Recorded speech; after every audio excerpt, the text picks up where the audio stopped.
Can you tell us a little bit about how you got into the medium of creating murals and what murals you do up to today? I started doing murals very young because it's funny because I recently thought about how I actually got into it, and I think I forgot for a while, but I was having troubles at school and high school.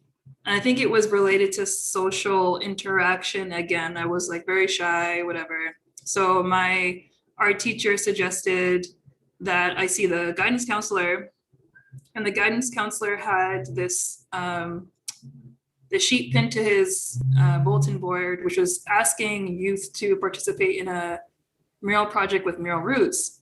So I was like, oh, okay, that's pretty cool. And I signed up, and I didn't expect to get it, but I got into it. I was 15, or no, I was 16, not 15.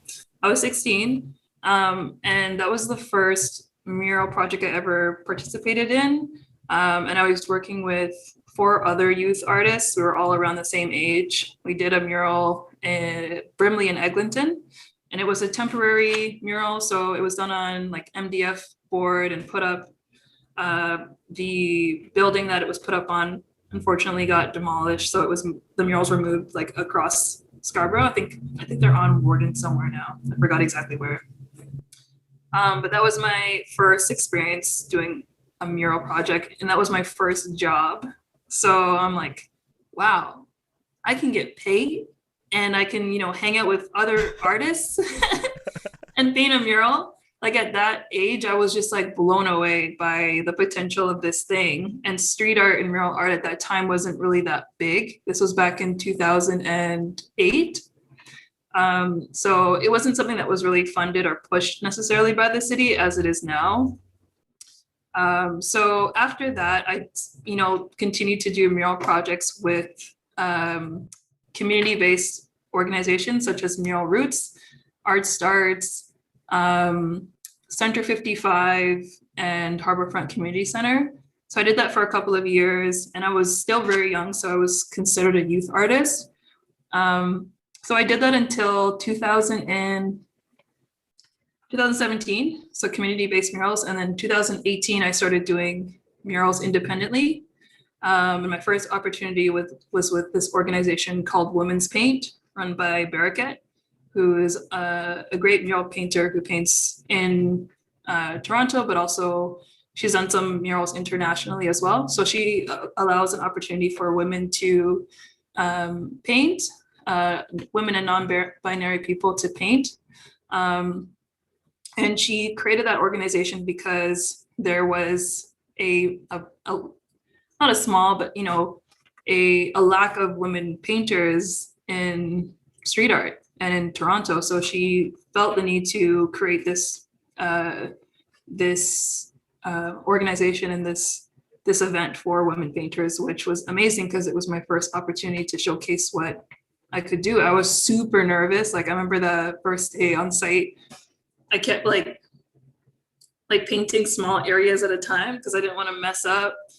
Like when I first started drawing my design on the garage, I used a pastel. Like I was just so uncomfortable with painting that way without a supervisor that it like took me super long to do. Now I'm used to like the whole operation of things, but yeah, that was my first opportunity. And since then I've been painting around Toronto most. Yeah, it's only been kind of like the downtown core that I've been painting.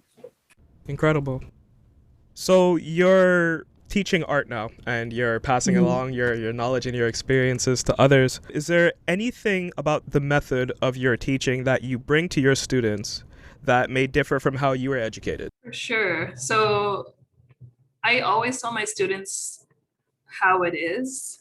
Like I try to be as realistic as possible when I approach kind of the real world aspects of the arts, like what will happen after you graduate, kind of like who to talk to, what to avoid. So I try to give them that real world experience as someone who's gone through it, firsthand. Kind of, yeah. So I'll speak to them in the same way that I'm speaking to you, kind of talking about what I did after university and college, how it wasn't really smooth sailing, how a lot of what you need after you graduate is those social connections and that ability to be social. That's like the utmost importance, actually. Like being a great painter is, great, but you also need to know how to talk to people and uh, how to basically sell yourself as an artist to other people.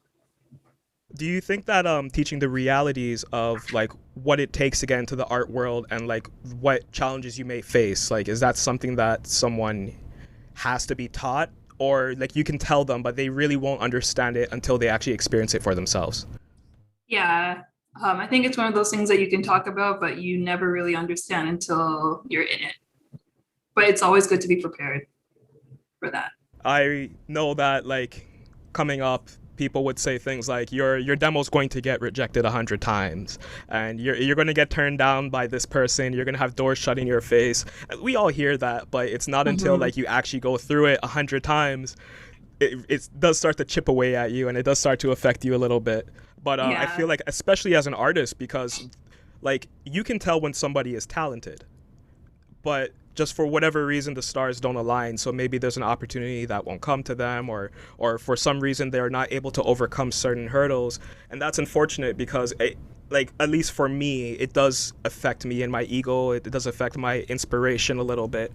But I also feel that, like as you said, we're now creating more communities and more groups that are giving voices to those that maybe they were unfairly being closed off from the world of art. How do you think the art community has changed since you started until today? And do you think it's going to continue to change in a positive direction post COVID? What you mentioned there about rejection is super important. Like, I cannot tell you how many mural projects, especially those bell box mural projects, I submitted to coming up and got rejected for. Only recently did they invite me on. But also like art shows, open calls that you get rejected from, grants, because grants could like take a lot of writing. So you're there like slaving at your computer and then you submit this thing that doesn't get accepted. It really does hurt. So you have to like really love what you're doing to continue, because I can see how it can bruise your ego so much so that you want to quit. But if you really love this thing, like it's something that you will just push forward and do.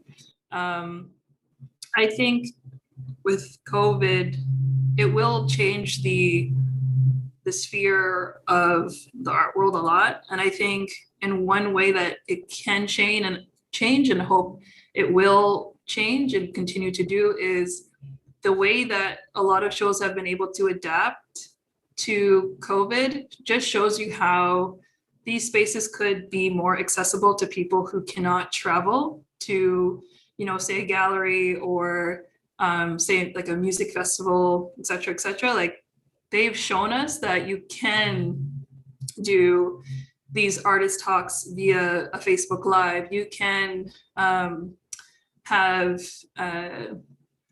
captions for your Instagram lives or your Twitch streams or what have you.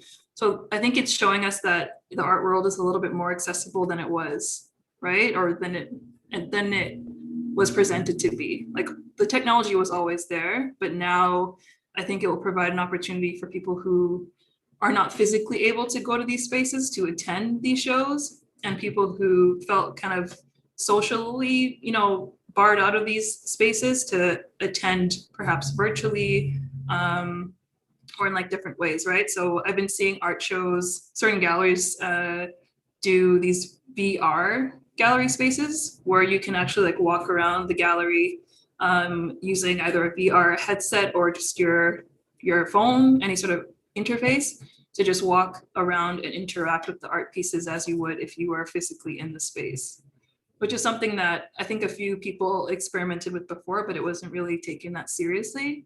But yeah, I think it will change like the way we see art after all this, craziness is over with.